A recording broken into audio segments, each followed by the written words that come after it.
पिछले लेक्चर में हमने मूत्र निर्माण की क्रिया विधि का अध्ययन किया था। उसके कुछ प्रमुख चरण थे, उनके बारे में हमने स्टडी किया था। जैसे फर्स्ट चरण था परानिस्यंदन या अल्ट्रा फिल्ट्रेशन, सेकंड चरण था वर्णात्मक पुनः अवशोषण और थर्ड चरण था स्त्रवण। आज के लेक्चर में हम फिल्ट्रेट को सांद्रित करने की क्रिया विधि या प्रतिधारा क्रिया विधि का अध्ययन करेंगे, जिसे हम काउंटर करंट मैकेनिज्म बोल सकते हैं या मूत्र को गाढ़ा करने की क्रिया विधि बोल सकते हैं।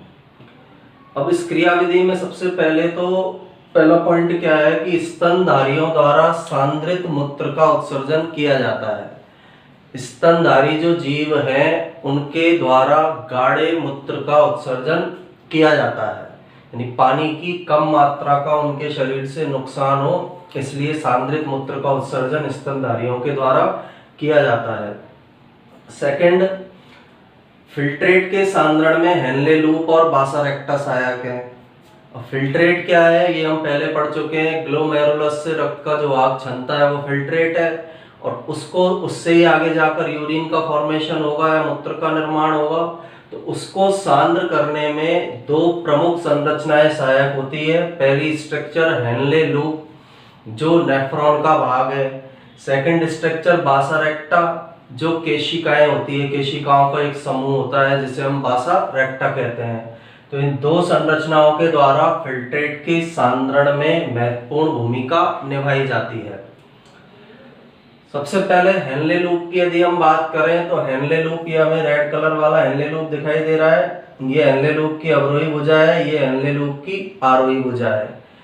अब अवरोही आरोही भुजाएं जो पाई जा रही है हेनले लूप की, इन दोनों भुजाओं में फिल्ट्रेट का विपरीत दिशा में प्रवाह होता है।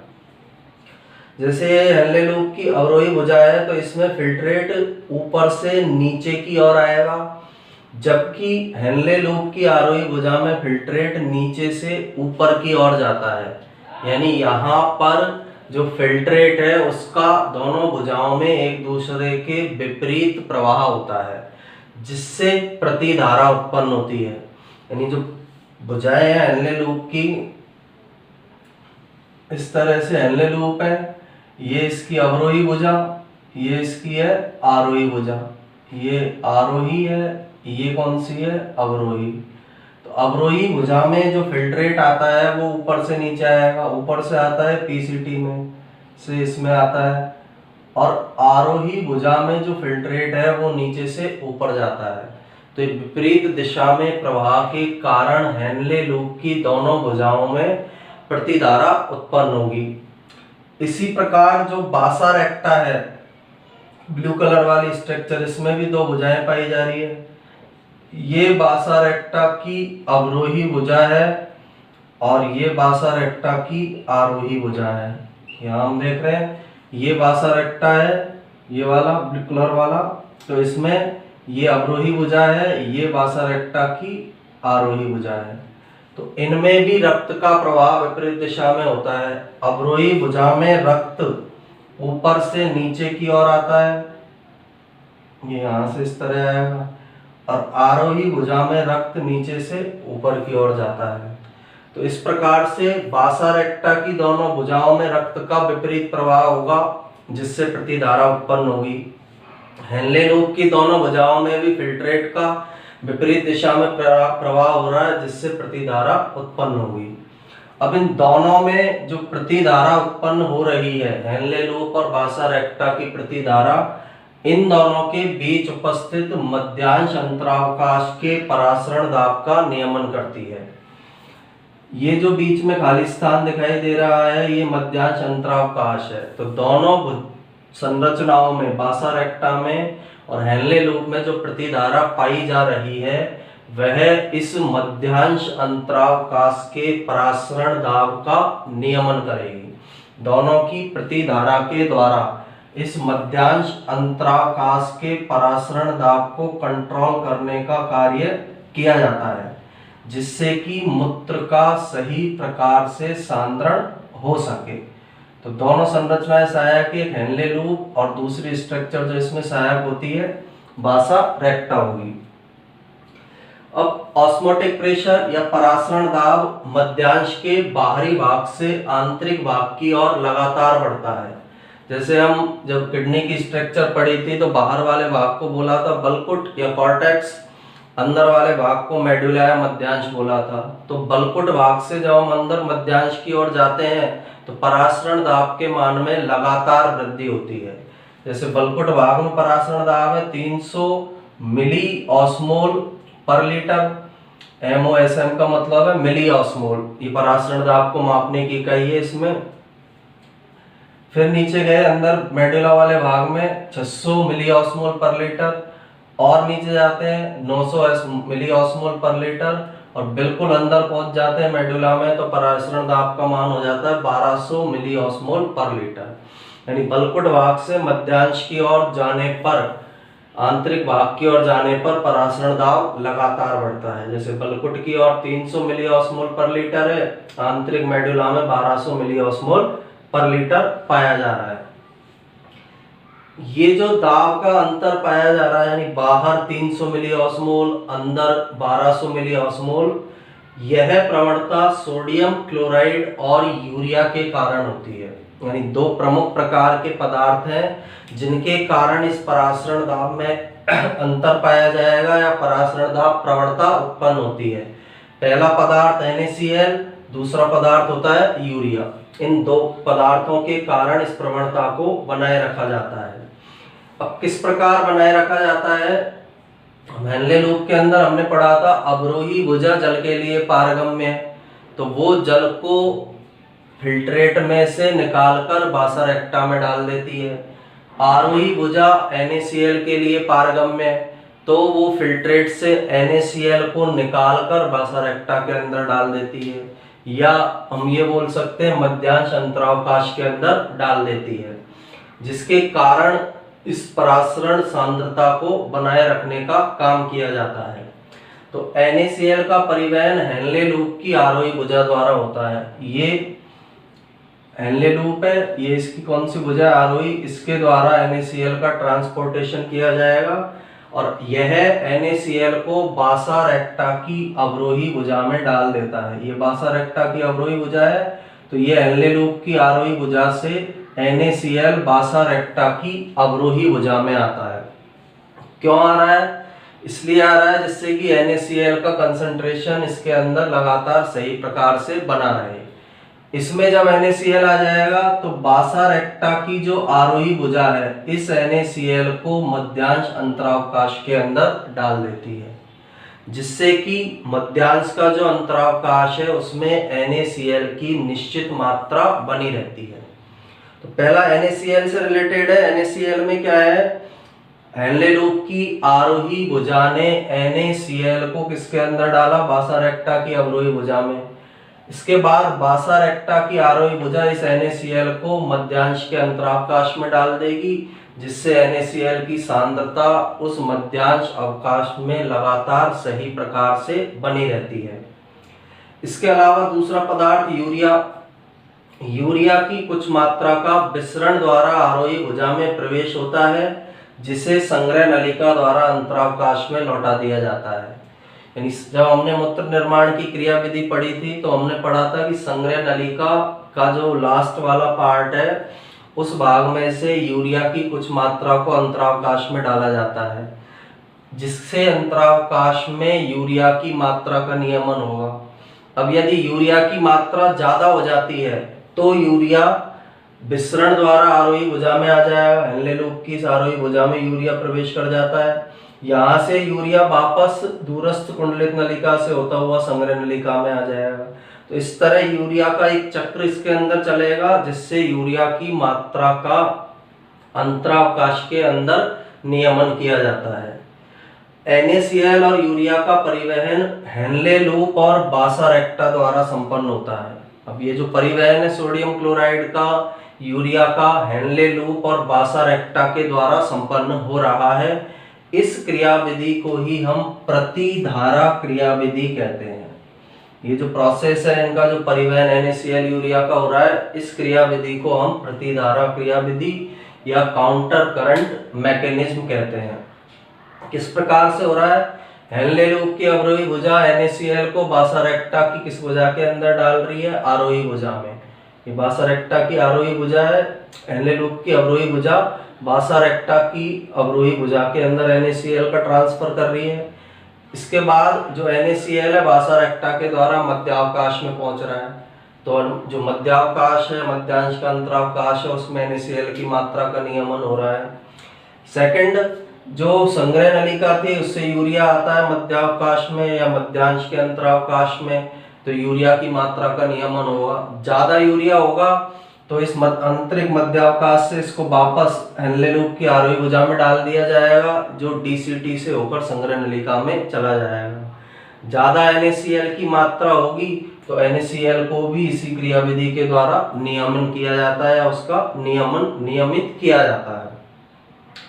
अब यह जो क्रियाविधि है प्रतिधारा क्रियाविधि, यह मध्यांश के अंतरावकाश की प्रवणता को बनाए रखती है, यानी सोडियम क्लोराइड उसमें सही मात्रा में रखती है यह क्रियाविधि, और यूरिया की मात्रा भी सही मात्रा में बनाए रखती है। और इस प्रवणता के कारण संग्रह नलिका द्वारा जल का आसानी से अवशोषण हो जाता है। अब जो मेडुला भाग का जो अंतरावकाश है उसके अंदर पानी की कमी है, NaCl यूरिया से जो प्रवणता बनी है उसके अंदर पानी की कमी है, इसलिए संग्रह नलिका में जब यूरिन पहुंचता है तो उसमें से जल को आसानी से अवशोषित कर लिया जाता है। अब हेनले लूप की अवरोही भुजा में हमने अभी पढ़ा है जल का अवशोषण होता है। ये हेनले लूप है, अवरोही भुजा है, जल को अवशोषित करके किस में डाल रही है? बासा रेक्टा के अंदर। तो यहाँ जल का अवशोषण क्यों संपन्न हो पाता है? क्योंकि हेनले लूप की जो अवरोही भुजा है उसमें एक्वापोरिन पाए जाते हैं। हेनले लूप की अवरोही भुजा के अंदर एक्वापोरिन उपस्थित है। एक्वापोरिन विशेष प्रकार के प्रोटीन चैनल होते हैं जो केवल जल के अणुओं के आवागमन में सहायक होते हैं, यानी इन एक्वापोरिन में से होकर जल के अणुओं का ट्रांसपोर्टेशन या स्थानांतरण होता है। तो हेनले लूप की अवरोही भुजा में एक्वापोरिन उपस्थित है, इसलिए यह जल के लिए पारगम्य है। इसलिए इसमें से जल मध्यांश अंतरावकाश में चला जाता है और फिल्ट्रेट सांद्र हो जाता है। इस भुजा में जब फिल्ट्रेट चल रहा है, इसकी भुजा जल के लिए पारगम्य है क्योंकि एक्वापोरिन इसके अंदर उपस्थित है। तो यहाँ से जल किस में जाएगा? जो मध्यांश का अंतरावकाश पाया जा रहा है, यहाँ पर जल का ट्रांसपोर्टेशन होगा, जल को स्थानांतरित किया जाएगा। और जब जल फिल्ट्रेट में से निकलेगा तो फिल्ट्रेट गाढ़ा हो जाता है, जिससे हम बोलते हैं फिल्ट्रेट का सांद्र होना। यानी ऊपर से फिल्ट्रेट आया ग्लोमेरुलस में से ये आता है पीसीटी में, पीसीटी से किस में आता है? हेनले के लूप की अवरोही भुजा में। इसमें से जल को निकाल लिया गया है, इसलिए जो फिल्ट्रेट है वो सांद्र हो जाएगा। और फिल्ट्रेट सांद्र हो रहा है, इसीलिए नीचे जब ये जाएगा फिल्ट्रेट तो जो हमारा परासरण दाब है वो लगातार बढ़ता है। जैसे पहले 400 था, इसके बाद और नीचे गया फिल्ट्रेट 600 हो गया। जैसे जैसे जल निकलता जाएगा इस परासरण दाब का मान बढ़ता जाएगा और इन दोनों भुजाओं के बीच के स्थान पर यह लगभग 1200 मिली ऑस्मोल पर लीटर हो जाता है। तो इस तरह से इस परासरण दाब का नियमन हेनले लूप की अवरोही भुजा के द्वारा किया जा रहा है। आरोही भुजा जल के लिए अपारगम्य है। ये जो आरोही भुजा दिखाई दे रही है यह जल के लिए अपारगम्य होती है, लेकिन इसमें से सोडियम क्लोराइड आदि आयनों को सक्रिय अभिगमन के द्वारा मध्यांश के अंतरावकाश में भेजा जाता है।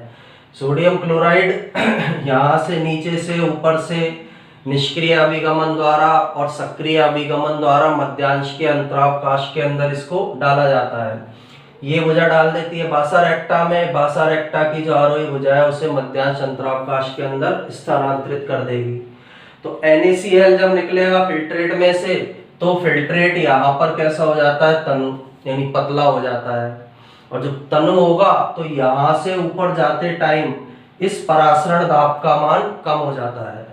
यहाँ था ऑस्मोटिक प्रेशर 900 या 600, फिर 400, 300, 200, इस तरह से परासरण दाब कम होता जाएगा। तो ये जो कंट्रोल है इसलिए हो रहा है क्योंकि NaCl बाहर गया, आयन बाहर गए तो जल की मात्रा बढ़ी तो फिल्ट्रेट तनु हो जाएगा।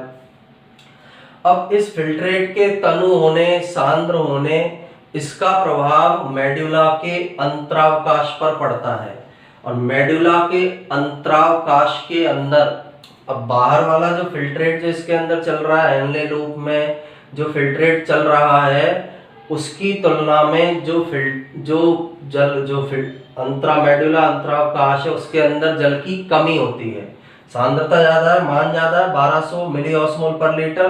तो यहाँ पर मेडुला का जो अंतरावकाश है या मध्यांश का जो अंतरावकाश है, उसके अंदर जल की कमी होगी, इसलिए यह जल के अणुओं को अपनी ओर आकर्षित करता है। और इसी परासरण दाब के कारण जब मूत्र संग्रह नलिका में पहुंचता है, तो वहां से जल को मेडुला के या मध्यांश के अंतरावकाश में डाला जाता है। क्योंकि परासरण दाब का मान ज्यादा है, यानी उस जगह पर जो है सांद्र सॉल्यूशन उपस्थित है, तो उसको तनु करने के लिए जल का संग्रह नलिका से अवशोषण किया जाएगा।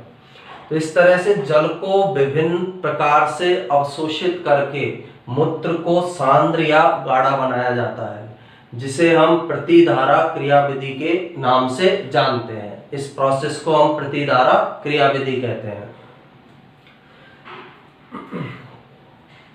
अब एक बार डायग्राम के थ्रू हम इसको समझते हैं।